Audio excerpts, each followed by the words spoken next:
नमस्कार दोस्तों and welcome to the cricket huddle. कल का मैच आपने देखा ही होगा। मुंबई इंडियंस जो है कल का मैच हार गई है। लेकिन कल का जो अप्रोच था गुजरात टाइटन के खिलाफ उनका, वो बहुत ही ज़्यादा डिफेंसिव था। और मैं 3-4 पॉइंट बताऊंगा कि क्यों मुंबई इंडियंस ये मैच हारी और क्या आगे आने वाले टाइम जो हैं बहुत ही ज़्यादा डिफ़िकल्ट हैं मुंबई इंडियंस के लिए। और हम बात करेंगे आज के दोनों मैचेस के बारे में, जहां पे सनराइजर हैदराबाद की टीम भिड़ेगी दिल्ली कैपिटल से, और दूसरी जो मैच है शाम वाली वो है Chennai super king versus RR. Chennai super king पिछला मैच हार करके आरसीबी से अपने ही घर में आ रही है। आरआर अपना दोनों पिछला मैच हार चुकी है। रियान पराग की कैप्टनसी पे बहुत बड़ा क्वेश्चन मार्क भी है। और आज जहां पे मैच है गुवाहाटी में, वो टर्निंग ट्रैक होने वाला है। तो क्या सीएसके का कमबैक होगा यहाँ पे? इन सारी चीज़ों के बारे में मैं आज बात करूँगा। लेकिन सबसे पहले बात करते हैं मुंबई इंडियंस के बारे में। मुंबई इंडियंस के बारे में एक ऐसा परसेप्शन है कि ये थोड़ा 4-5 मैच के बाद जगना स्टार्ट करते हैं।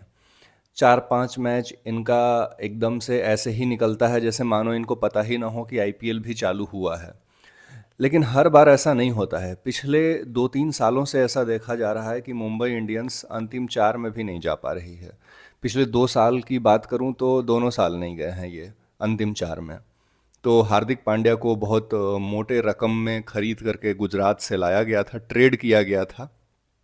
वो अभी तक तो किसी भी एंगल से सही साबित नहीं हो रहा है। ना तो उनकी बैटिंग चल रही है, ना तो उनका बॉलिंग चल रहा है, और ना ही उनकी कैप्टनसी चल रही है। कल अगर आप ऑलमोस्ट 200 रन चेज कर रहे हो, तो हार्दिक पांड्या का स्ट्राइक रेट और रन बॉल खेलना इस चीज़ को जस्टिफाई नहीं करता है। ऊपर से आपने अगर रियान रिकल्टन खरीद रखा है, तो उनको प्रॉपर कम्युनिकेशन दो कि भाई 6 ओवर में आपको सिर्फ उड़ाना है। उसमें अगर आप आउट हो जाते हो तो नीचे हमारे पास सूर्य कुमार यादव हैं, तिलक वर्मा हैं, खुद हार्दिक पांड्या हैं, बहुत सारे लोग हैं नीचे हिट लगाने के लिए। दीपक चाहर भी अच्छा खासा हिट लगा सकता है।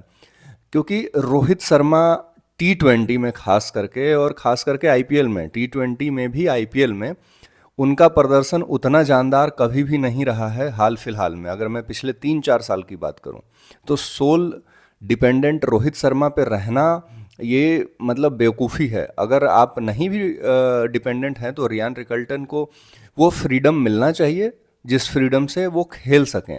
क्योंकि विकेट कीपर हैं, अच्छी बल्लेबाजी भी करते हैं, ऐसा नहीं है कि आपने किसी को भी उठा लिया है, बहुत अच्छे बल्लेबाज हैं। लेकिन वो फ्रीडम उनको मिलना चाहिए। दूसरा, आपकी जो बॉलिंग लाइनअप है वो मुझे समझ नहीं आई, क्योंकि उसी पिच पे साई किशोर बहुत अच्छा बॉलिंग किए। इवन थोड़ा बहुत यार हार्दिक पांड्या से इंटेंस बैटल भी देखने को मिला, और बहुत अच्छा बॉलिंग डाला उसने।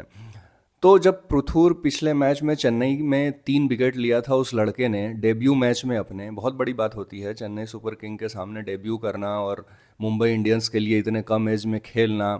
और कोई भी कम्पिटिटिव क्रिकेट आज तक स्टेट लेवल पे ना किसी लेवल पे उसने खेला हुआ है, सीधा आईपीएल खेल रहा है और उसमें भी आकर के 3 विकेट ले जाना, तो माइंडसेट दिखाता है कि उस बच्चे का माइंडसेट क्या है। उसको मौका मिलना चाहिए था, पता नहीं क्यों ड्रॉप किया। अगर ड्रॉप कर दिया तो फिर बाकी के जो बॉलर थे उनको ये जिम्मेदारी उठानी चाहिए थी। हार्दिक पांड्या ने भी वो जिम्मेदारी नहीं उठाई। दीपक चाहर से आप जो एक्सपेक्ट करते हो वो आपको नहीं मिला कल। दीपक चाहर ऐसे बॉलर हैं, सीएसके के लिए बहुत साल से खेले हैं। तो मुझे लगता है कि जो सेट टेम्पलेट सीएसके के लिए ये था कि वो स्विंग बॉलर हैं, और उनको पता रहता था कि ये लास्ट के ओवर में उतने इफेक्टिव नहीं होंगे, तो इनको सीधा पावर प्ले में ही 4 ओवर करवा करके बाहर कर दो। और वो टेम्पलेट बहुत हिट हुआ था। तो मुंबई इंडियंस को भी ऐसा करना चाहिए कि दीपक चाहर अपने स्पीड पे रिलाई नहीं करते हैं, अपने स्विंग पे रिलाई करते हैं। तो आप उनका जितना मैक्सिमम इस्तेमाल कर सकते हो वो पावर प्ले के अंदर आप कर लो, या पावर प्ले के बाद एक आध ओवर और डलवाना हो तो डलवा दो। लेकिन उनके जो ओवर हैं वो शुरुआत में ही ख़त्म कर दीजिए। अब दूसरी बात ये आती है कि इन्होंने रॉबिन मिंज खरीदा था। रॉबिन मिंज का जिस तरह से हाइप बनाया गया था वो चीज़ अभी बाहर निकल के आई नहीं है। तो अगर आप 190 195 से ऊपर का रन चेज कर रहे हो, तो 100 के अंदर का स्ट्राइक रेट है रियान रिकल्टन का, हार्दिक पांड्या का, रॉबिन मिंज का। ये सारे ऐसे विकेट हैं जहां पे जब ये बल्लेबाजी करने आते हैं तो वहाँ पे रन चाहिए होते हैं। रियान रिकल्टन ओपन करते हैं, वहाँ पे रन चाहिए होता है पावर प्ले के अंदर। इसके बाद क्रंच सिचुएशन में इम्पैक्ट प्लेयर के रूप में रॉबिन मिंज आते हैं, जहाँ पे 10-12 का रन रेट चाहिए, वहाँ पे वो स्लो खेल करके अपना विकेट दे देते हैं। इसके बाद जब 14 का रन रेट चाहिए था, तब हार्दिक पांड्या आते हैं और हार्दिक पांड्या फिर रन बॉल खेल के जाते हैं। तो सीधा सीधा ये इंटेंट का कमी था। और पोस्ट मैच प्रेजेंटेशन में आ करके ये कहते हैं कि भाई प्लेयर्स में, बैटर्स में जो है वो इंटेंट की कमी है। वही इंटेंट सर जी आप में भी है। कप्तान आप हो, आप लीडिंग फ्रॉम द फ्रंट का कप्तान आप हो, आप लीडिंग फ्रॉम द फ्रंट का एग्जाम्पल पेश ही नहीं कर रहे हो। तो मुंबई इंडियंस के लिए बहुत सारे अभी प्रॉब्लम हैं जो सॉल्व होने बाकी हैं। बुमराह कब आएंगे किसी को पता नहीं है। रोहित शर्मा का कोई अता पता नहीं है। ये वही रोहित शर्मा है जो कहते थे मोहम्मद सिराज जो है पुराने बॉल से इफेक्टिव नहीं है। यार आप नया बॉल उसका खेल नहीं पा रहे हो। 2 चौके के बाद आपका मिडिल स्टंप हवा में उड़ा दिया उस लड़के ने, और आप स्टेटमेंट देते हो कि इफेक्टिव नहीं है। अगर इफेक्टिव नहीं है तो उसी बंदे ने वर्ल्ड कप में इतना शानदार प्रदर्शन किया था आपके लिए, 50 ओवर वाले वर्ल्ड कप में। तो अपने ही खिलाड़ी के लिए ऐसा बयान देना, हो सकता है कि डीएसपी साहब ने ईगो पे ले लिया और रोहित शर्मा को पकड़ के पेल दिया। उनको पता ही नहीं चला बॉल कहाँ से आई और कहाँ चली गई। तो मुंबई इंडियंस के लिए बहुत सारे कंसर्न हैं। अगर वो जल्दी नहीं जागे तो अब ये पुराना आईपीएल नहीं है कि आप 5-6 मैच के बाद जागोगे और सीधा 6 मैच जीत के आप सीधा सेमीफाइनल पहुंच जाओगे। क्योंकि अगर हार्दिक पांड्या की कैप्टनसी और रोहित शर्मा की कैप्टनसी दोनों को कंपेयर करें तो आसमान ज़मीन का अंतर है। तो आप ये एक्सपेक्ट नहीं कर सकते हो। तब रोहित शर्मा थे, उन्होंने उस टीम को ऐसा बनाया था कि जिता करके ले जाते थे। अब सिनेरियो बदला हुआ है। हार्दिक पांड्या को अब जल्दी से जल्दी टीम कॉम्बिनेशन सही करनी होगी। बॉलिंग लाइनअप थोड़ी कमज़ोर दिख रही है अभी, खास करके ट्रेंट बोल्ट पे वो लोग ज़्यादा डिपेंडेंट हैं। ट्रेंट बोल्ट के अलावा स्पिन डिपार्टमेंट में भी उनको काम करना होगा। अगर पृथुर अच्छे बॉलर हैं और उन्होंने इंटेंट दिखाया है तो उनको मौके देने होंगे। अब बात करते हैं आज डीसी वर्सेज एसआरएच की। तोड़ फोड़ मुकाबला होने वाला है। केएल राहुल वापस आ गए हैं, तो केएल राहुल आज के मैच में खेलेंगे। एसआरएच स्पिन में फंस गई थी पिछली बारी, और लखनऊ ने जिस अंदाज में बॉलिंग की थी, ऐसा माना जा रहा था कि अब की बार 300 पार कर देगी एसआरएच, लेकिन लखनऊ ने रोक दिया, नहीं होने दिया। डीसी के पास सबसे अच्छी क्वालिटी वाले स्पिनर हैं अक्षर पटेल और कुलदीप यादव, जो दिलेरी से गेंदबाजी करते हैं और फंसा सकते हैं। तो आज 300 पार तो नहीं होगा, ये मैं 100% श्योर हूँ कि आज वो दिन नहीं है। डीसी की जो डिपेंडेंसी है जैक फ्रेजर मैकगर्ग पे, वो ज़्यादा है। वो सोच रहे हैं कि पिछले साल वाला ही करिश्मा अगर वो इस साल कर दें तो मज़ा आ जाए, और कर दे तो सही में मज़ा आ जाए। लेकिन अभी रिसेंट फॉर्म जो है उनका वो नहीं रहा है। पिछले 4 महीने से वो फॉर्म में नहीं है। हालांकि डीसी ने बैक किया है, रिटेन भी किया है, और वो एक्सपेक्ट कर रहे हैं कि पिछले बार जैसा ही तोड़फोड़ वो मचाएं। केएल राहुल के लिए स्पेशल गेम होने वाला है। बाप बनने के बाद वो पहली बार मैदान पे उतरेंगे, और एक बूस्ट मिलेगा दिल्ली कैपिटल्स को। एक अच्छा विकेट कीपर उनके पास आ जाएगा। दूसरा, बैटिंग पावर प्ले में उनकी और स्ट्रांग हो जाएगी। और तीसरा, उनके पास स्पिनर्स बहुत अच्छे हैं। तो मुझे लगता है कि ओवरऑल दिल्ली की टीम जो है बैलेंस है, और वो हैदराबाद को टक्कर दे सकती है। हालांकि मैच जो है आज वाईजैग में है, विशाखापट्टनम में नहीं है, तो पिच कैसा होगा ये डिपेंड करता है। लेकिन दिल्ली के पास वो बॉलर हैं जो एसआरएच को रोक सके। एसआरएच का अगर टॉप ऑर्डर चला, टॉप 3, तो एसआरएच ये मैच निकाल ले जाएगी। क्योंकि बॉलर तो उनके पास भी हैं, उनके पास भी पैट कमिंस हैं, मोहम्मद शमी हैं, बीच ओवर में एडम जैम्पा आते हैं, तो बॉलर उनके पास भी हैं। लेकिन जब ट्रेविस हेड हो, अभिषेक शर्मा हो और ईशान किशन हो, अगर ऊपर से ये चल देते हैं तो फिर उनकी टीम बहुत स्ट्रांग हो जाएगी और अनबीटेबल हो जाएगी।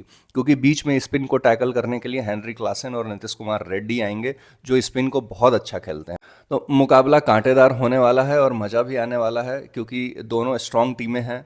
और इस मैच में ये कोई प्रिडिक्ट नहीं कर सकता है कि कौन जीतेगा, क्योंकि लास्ट मैच आपको पता है दिल्ली वन साइडेड हार रही थी, कहीं से किसी ने सोचा नहीं था। लेकिन आशुतोष शर्मा की एक पारी ने वो आईपीएल इतिहास की यादगार पारी बना दी।